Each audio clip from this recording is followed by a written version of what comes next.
The Hayne inquiry exposed too many failings to pass it off as a case of a few bad apples. The culture at the heart of the industry needs a radical overhaul. Turning to the regulators, who have been under as much scrutiny as the banks themselves, I know from their previous statements that they believe an ambition to instill pride by abiding by the highest professional standards is as important as their regulatory requirements in restoring trust. The mortgage arrears rate nationally is 1%, which is low by both historical standards in Australia and international standards. Nonetheless, the arrears rate has been increasing steadily over recent years to the highest it's been for around a decade, and so you can't just ignore that. Appropriate lending standards ensure that borrowers have reasonable income and equity buffers can mitigate the impact of macro factors on arrears. Fairness is both a legal and an ethical obligation for corporate Australia, and when we ask the question, what is fair?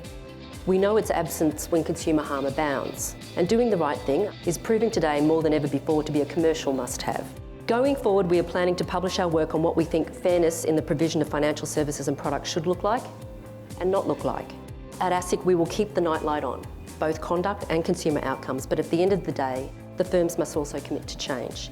And for me, the most demonstrable evidence of that in financial services will be when firms understand, measure and deliver on good consumer outcomes. Financial stability requires more than just a strong balance sheet, a competent board and prudent risk management. It also requires trust and confidence, both of which have been tarnished in recent times. By informing, influencing and driving accountability, APRA will harness transparency as a tool to promote better practice and deter poor conduct. There's an enormous imbalance of power and knowledge between those in financial services and their customers on many occasions. The only way to maintain trust is, of course, to act in the best interests of customers.